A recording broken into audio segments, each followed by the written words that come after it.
Helo a chroeso. Hello and welcome. This is the museum stage at Swansea Science Festival. Dyma lwyfan yr amgueddfa yng Ngwyl Wyddoniaeth Abertawe. We're here at the National Waterfront Museum to bring you some fantastic shows by some of Britain's best science presenters. Dyn ni yma yn amgueddfa genedlaethol y glannau I ddod â chi sioeau wych gan rai o gyflwynwyr gwyddonol gorau Prydain.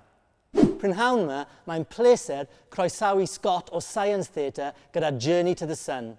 This afternoon, it's a pleasure to welcome Scott from Science Theatre with Journey to the Sun. A cofiwch ymuno gyda ni wedyn am y sesiwn byw Q&A. And don't forget to join us later with your burning questions for our live Q&A session. Over to you, Scott. Drosodd I chi, Scott. Hi everyone, welcome to the National Waterfront Museum for Swansea Science Festival, celebrating 100 years of Swansea University.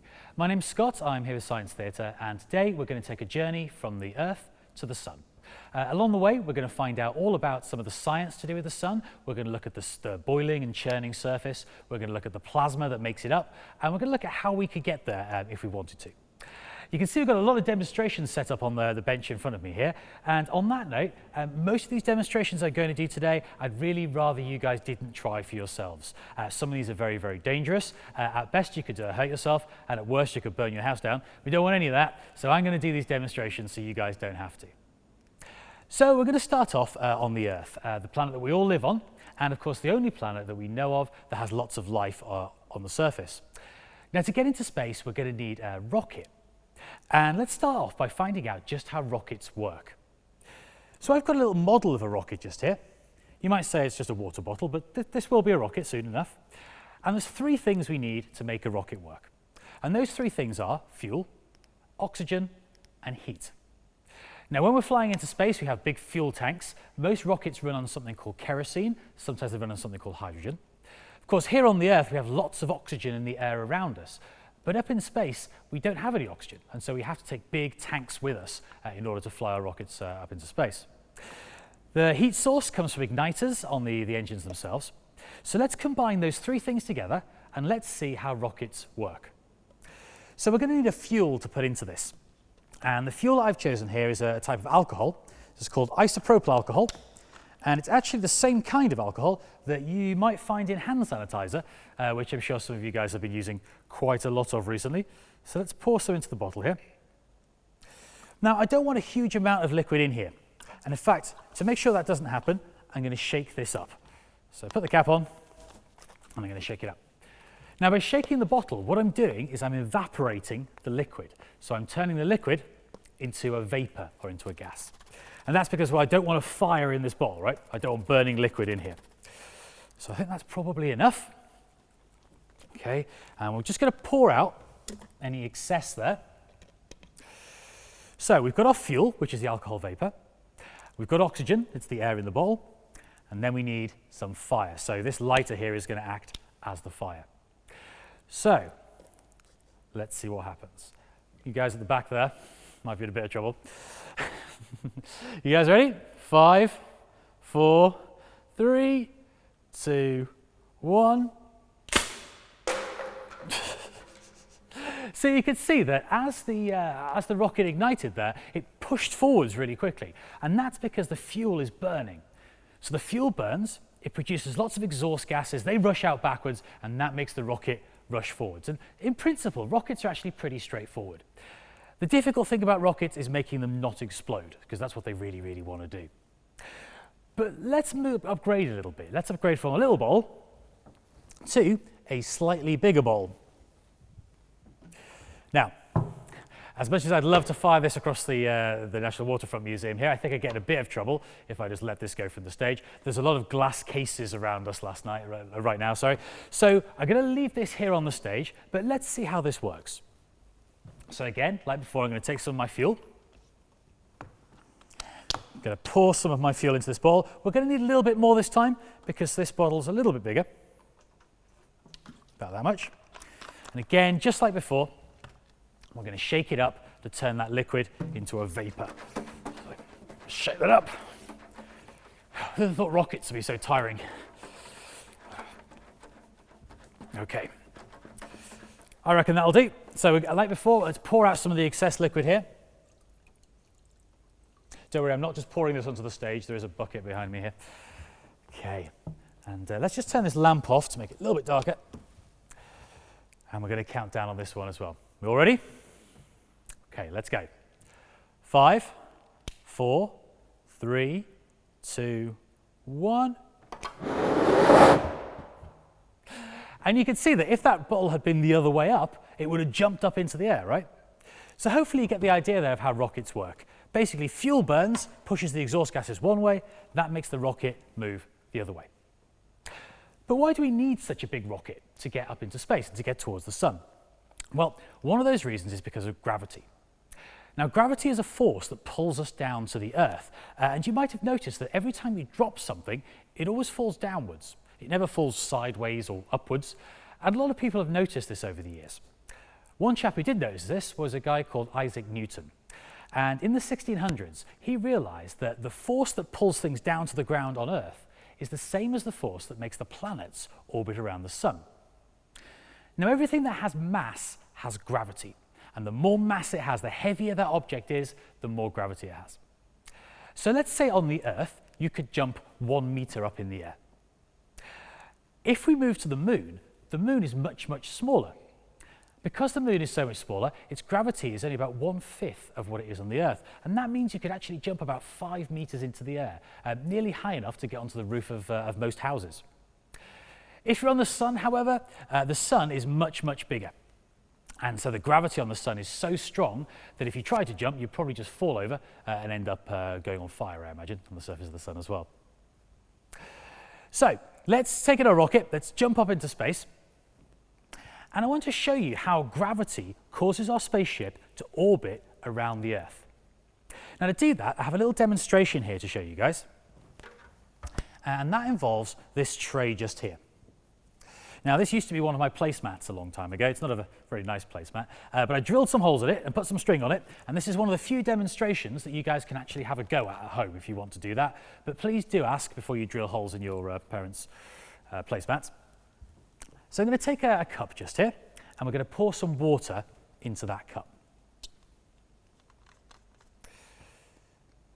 Like so. And then what I'm going to try and do is swing this plate around. Now, hopefully I've built this correctly, because on this table here, there's lots of electronics. I've got my laptop here and this odd-looking device, which we'll talk about a little bit later on. So hopefully this doesn't go wrong. Let's find out. So here's my cup full of water. I'm going to start off by swinging this back and forth. And amazingly, the water stays in the cup, and the cup stays on the tray. And I can go all the way around. And go all the way back again as well. A little bit risky. There's no tricks involved here, right? This is just science. There's no magnets holding this on. It is just a cup of water on a tray. Now, this is actually quite cool, because if you think about it, how often have you walked back from the kitchen into the lounge and maybe spilt a cup of tea or something on the way out? Well, why don't you make yourself one of these? Then you never have to. Now, this works in a similar way to how planets orbit around the sun. Basically, this string represents gravity. And as I'm spinning this round, I can feel this string pulling on the cup. And that's what's stopping all the water pouring out and falling all over the floor and all over my expensive stuff just here. So yeah, one of the few things today you can make yourself, so do have a go at that. It is quite fun to put together.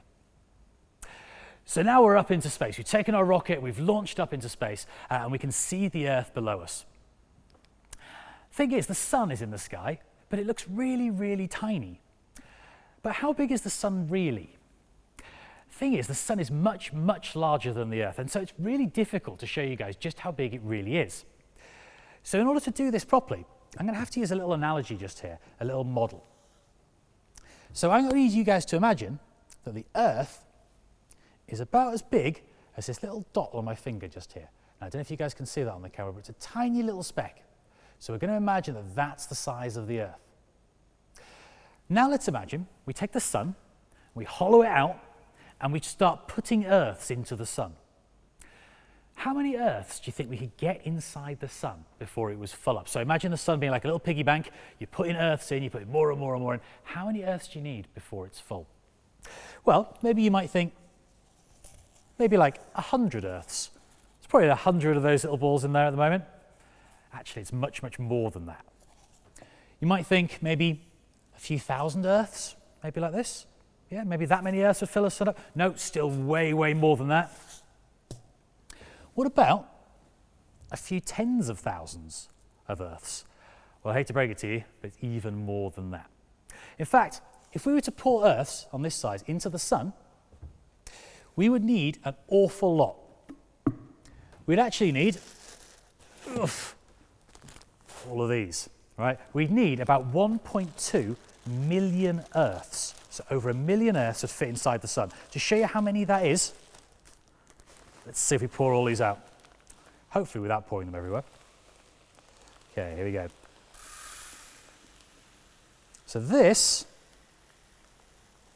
is about 1.2 million once this has been filled up. That's a lot of Earths, isn't it? Yep.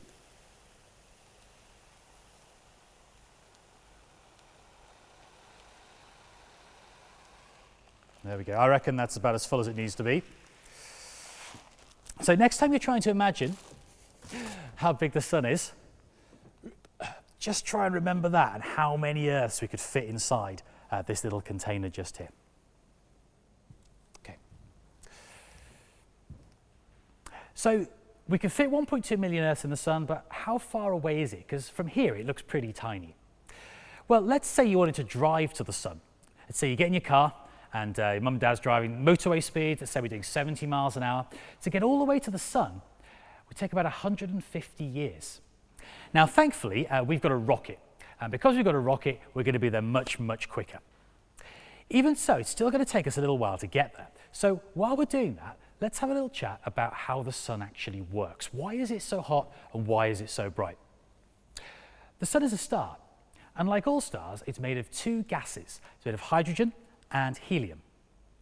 Now, you might have heard of helium before. It's the one that you put in birthday balloons that makes your balloons float.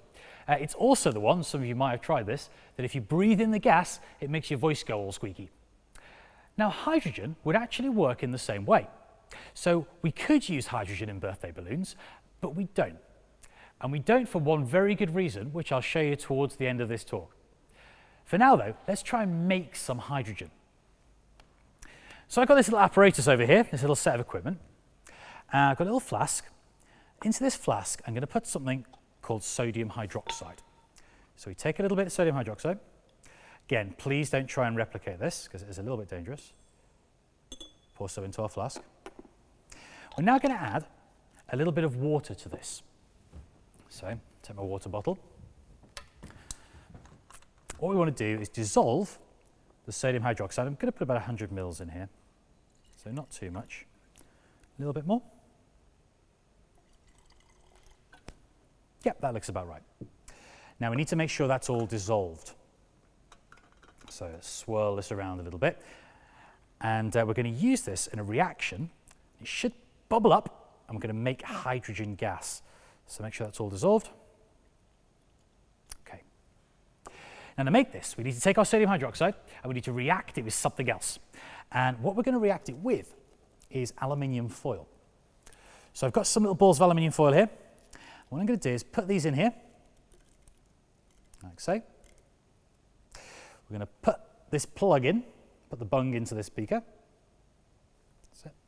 And on the other end of this tube, I've connected a balloon. And as these things start to react, it should start to fill this balloon up with hydrogen gas. So this might take a little while.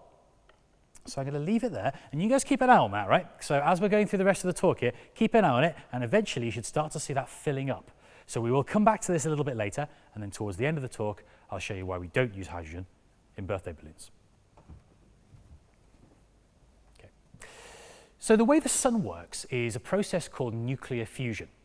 And what happens is we take two hydrogens, so two different types of hydrogen, and they get smashed together, and they join together to make something else called helium. Now that process where we smash hydrogens together to form helium, that also releases a little bit of energy. And that energy we can feel on Earth in the form of heat and light. Now the sun gives out enormous amounts of energy. In fact, it burns through about 600 million tons of hydrogen every single second. But it's so huge, it can keep doing that for billions of years. We think the sun's lifetime is going to be 10 billion years or so. So huge amounts of energy, far more than we could ever produce on the Earth.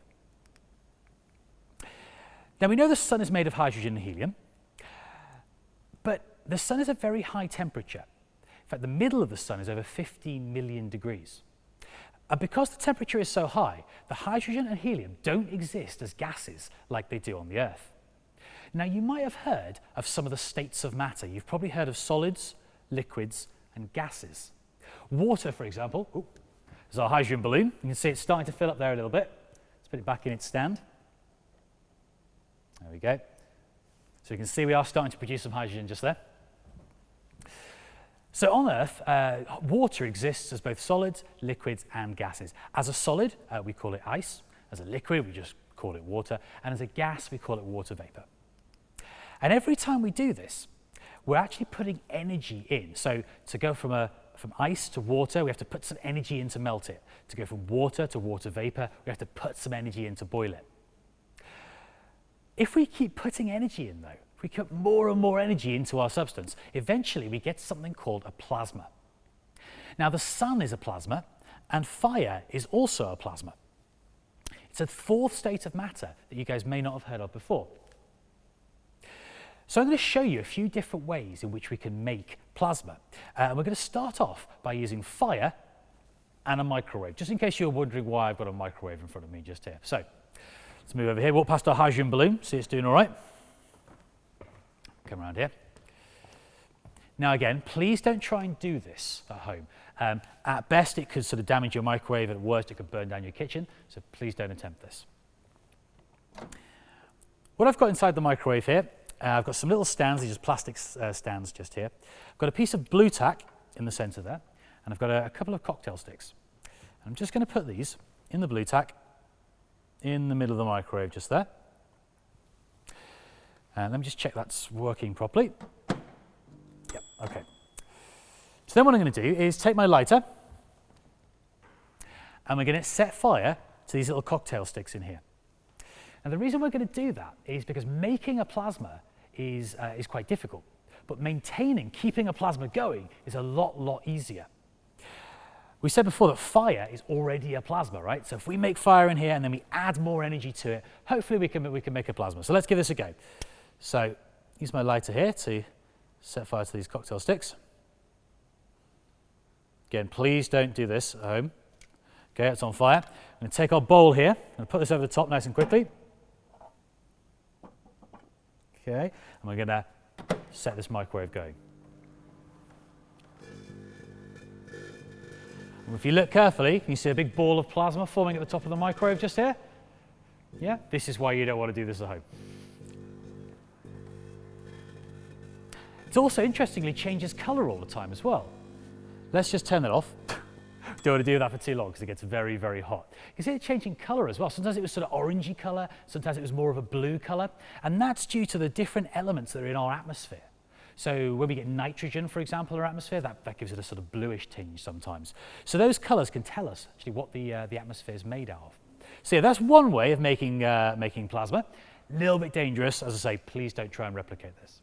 Now on our journey towards the sun, this plasma might actually cause us some trouble. And the reason why is the sun is quite a violent place. The surface of the sun has these enormous explosions, and when they happen, they send massive amounts of plasma hurtling out of space towards us on the Earth. Now on Earth, we're protected by our magnetic field. You might know that Earth is a little bit like a magnet. You can use compasses to find out which way north is. However, when this plasma from the sun hits our atmosphere, we get these beautiful green glows. And this glow is called the northern lights in the northern hemisphere, or aurora borealis. It's called aurora australis in the southern hemisphere. This picture you can see was actually taken by astronauts on the International Space Station. They're pretty safe on their spacecraft because they're inside the magnetic field of the Earth. But we're definitely not safe on our journey towards the sun. To show you the effect that plasma would have on the electronics of our spacecraft, I've got another demonstration here that I'd like to show you. So let's move our sun out of the way here. Let's try not to knock this over. Let's put this to one side. And we're going to use this thing here, which is something called a plasma ball. So we're going to turn this on. And inside here, you'll be able to see these little jets. You can see the sort of blue colours and the pink colours. And this is actually a plasma inside here. We've got a very high voltage between the middle of the ball and the outside. And that high voltage, that large amount of electricity, is causing it to jump from one bit to the other. And we can see the plasma sort of lighting up while we're doing it. If I put my hand on here, you can see that that electricity actually jumps through me and through my hand, through my body. Now, one thing we can do here is we can use this plasma to excite various electrical equipment. Now, this isn't very powerful. This is only a few thousand volts. We can still use it to, for example, light up a fluorescent tube. So if I take this tube here, put it near to the plasma ball, we can see that it lights up there. If I move my hand up, you can see that the light follows my hand up the tube there. So you can see that this is interfering with these electronics, right? So we definitely don't want big clouds of plasma going past our spaceship while we're on the way there. Another demonstration, just to show you how much it can affect electronics, is this little lamp I've got just here. I'm going to plug this in. And incredibly, I can actually control this lamp using just this plasma ball just here. So you guys ready? Kind of pretend you're like a wizard. 3, 2, 1. And we can turn it on without touching it. Let's do it again. Ready? 3, 2, 1. Make it even brighter. And one more time. 3, 2, 1. And so just using the power of this plasma and the power of this electricity, we can actually turn this lamp on without touching it. So you can see that it's definitely having a big effect, right? You can see how that might affect the electronics on our spaceship. Now, it looks like our hydrogen balloon's doing pretty well there, actually. It's getting on a little bit. I don't know if we can see that this, yeah, it's getting quite warm. This actually is something called an exothermic reaction. When we generate hydrogen like this produces heat, and this flask is getting pretty toasty at the moment. We'll give that a few more minutes, because I think that's pretty close to being done just there. So far, we've been able to make plasma from fire and from electricity through here. I'm now going to show you the most dangerous way to make plasma. And the most dangerous way of making plasma is with a very high voltage. Now, I have this crazy looking contraption in front of me just here. This is something I built at home. I think it's very unlikely you're going to be able to do this at home, but if you have any option, don't. This is extremely high voltage. It's also very high current as well, so it will kill you if you touch it. And what we've got is 2 metal poles just here, and I'm going to put thousands of volts between them, and we're going to make a plasma like the sun's made out of between these 2 metal spikes. So let's plug this in. Let's turn this on. Okay, and we can see that huge amount of electricity shooting up our Jacob's ladder just there. Looks really, really pretty. The temperature inside that arc that's going across there is thousands of degrees. It's probably about 10,000 degrees Celsius. And that's incredible, because the surface of the sun is only 5,500 degrees Celsius. So that little spark there is hotter than the surface of the sun. Let's turn that off for a moment. And we're going to short that out just to make sure that that's safe. Okay, before I can touch this. And let's move this. Let's get this out of the way a little bit. Oh, that's it. Okay, and now let's see if we can make some arcs using just this pole instead. So I'm going to make sure that's tightened up nicely. Okay, let's plug this back in. All right, so. Oh, you can see we've actually managed to control our lamp over there as well by turning this on, right? So that's another plasma controlling that over there. So if I bring this close, you can see we can actually make beautiful arc, there we go, between the top of this and this little pole. And I say this is a plasma, it's at over 10,000 degrees Celsius and around 50 to 100,000 volts. So it's a huge, it's a huge amount of electricity going on here. So I'm just going to turn this off now. I think we've had enough fun with that. So let's turn off the power. And again, make sure I ground that. Make sure that it's safe, which it is. Now, this works because the electricity between these 2 pieces of metal is so strong, it's such a high voltage, it actually makes air into a conductor. It makes air conduct electricity. And that's something we've got to be a little bit careful of. If we're flying through this plasma is going to be conducting electricity through our spacecraft, and it could certainly cause us some damage. Now, as we're getting closer to the sun, the temperature on the spacecraft is increasing very, very quickly. And here we meet something called the Parker Solar Probe. Now, the Parker Solar Probe is the closest that any spacecraft so far has got to the sun. It's still a long, long way away. It's about 14 million kilometers away from the sun as of October 2020. But when it gets the closest it's going to get, it's only going to be 7 million kilometers away. Even 7 million kilometers away, though, the temperature is pretty high. The temperature will be about 2,500 degrees Celsius. It's going to be very, very toasty. Now, any spacecraft that needs to survive that is going to need to be shielded very, very well from that temperature. And there's a couple of different ways we can do this. So to demonstrate one way, I've got a couple of bowls here on the table. Okay, let's move things out of the way a little bit. And I've got some water in this bowl. And this bowl just here, I'm going to add some of this alcohol. This was some of the stuff we used a little bit earlier. So let's pour some alcohol into there. Okay. Now, just to show you that this is alcohol, and it's going to burn very well, I'm going to take my bucket of water here. I'm going to take this piece of paper, I'm going to dip it into the alcohol. I'm going to see what happens, right? So let's dip it into there, like so.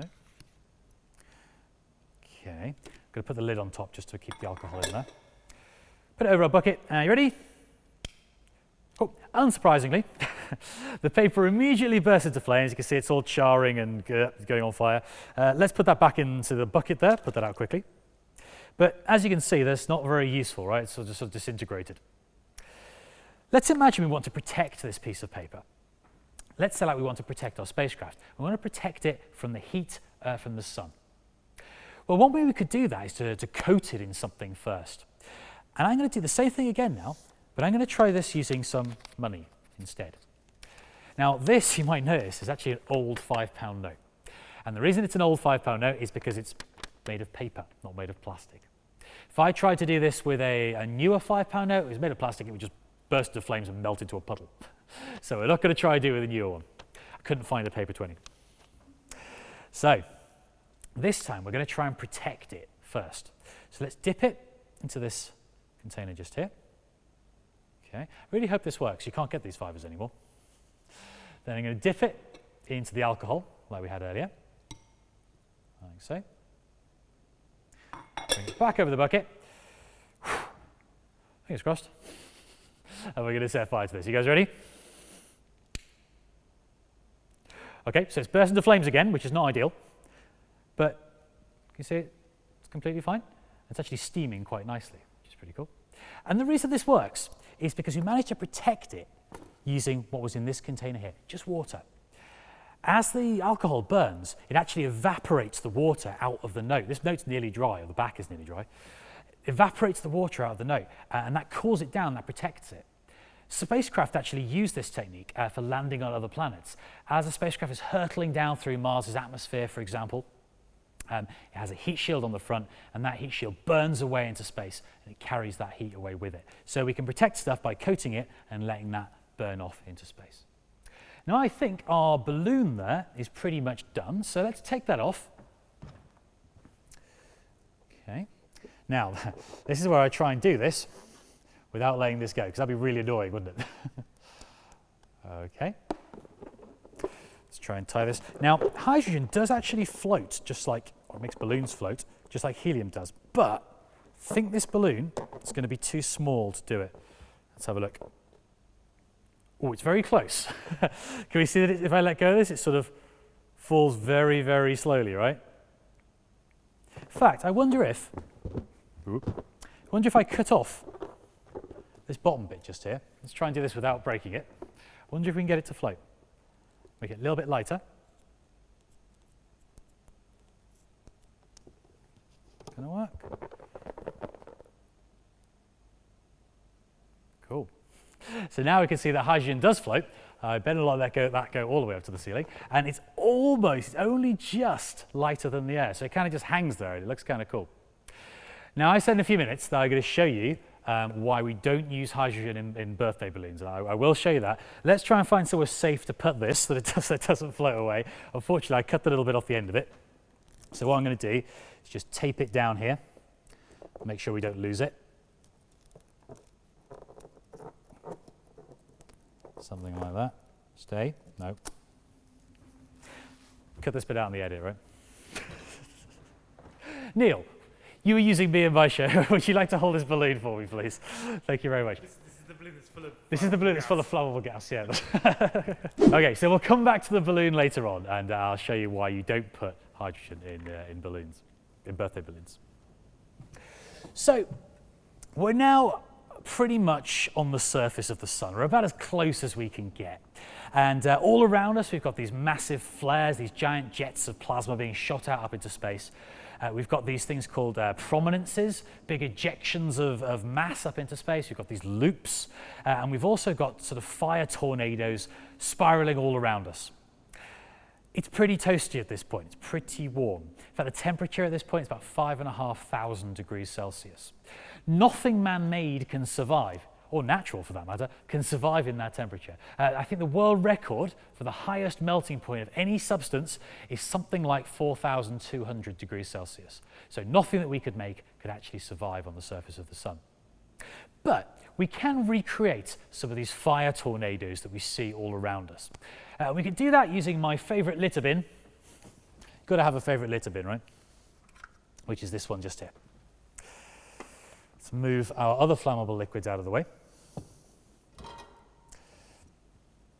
And this is my favorite litter bin because I can take some of my alcohol I was using earlier, pour some of that into the bin. Again, please don't try and replicate this at home.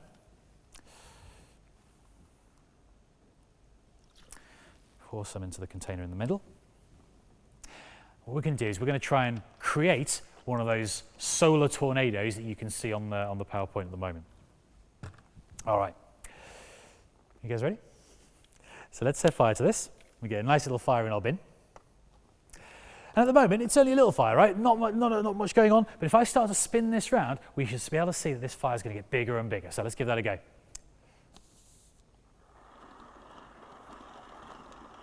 Okay, and as we start to spin it, we get this lovely fire tornado effect. So the flames are getting much higher. That's pretty warm at this point. That's pretty hot. And watch, if we stop this spinning, almost immediately it dies back down again.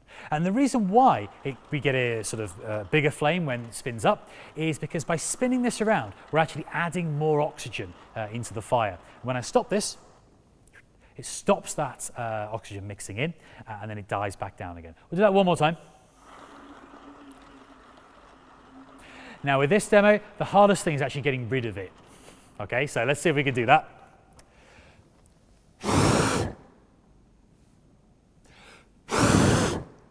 Just give me a sec. Okay, there we go. Let's put this to one side again. All right, we are coming to the end of our talk now, but I did promise you earlier to show you why we don't put hydrogen in balloons for birthdays. So Neil, would you mind bringing the balloon back over here again for me, please? Thank you very much. I'm so glad you didn't lose it. Thank you. Now, what I'm going to do is try and stick this to a little pole I've got just here. And the reason I'm going to do this is because I'm going to show you what happens when a hydrogen balloon meets a birthday candle. So make sure this is nicely taped. Stick it on the end of this pole.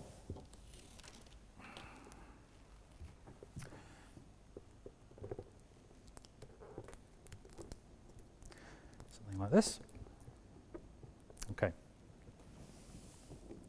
So let's imagine it's your birthday. You're sat down, you've got the cake in front of you. Somebody comes over, lights the candle, and everybody's singing happy birthday to you.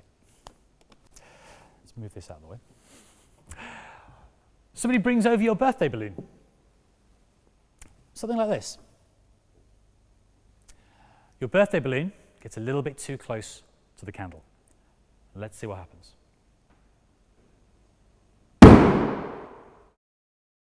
And that is why we don't put hydrogen in birthday balloons. Okay, thank you guys very much. Cheers.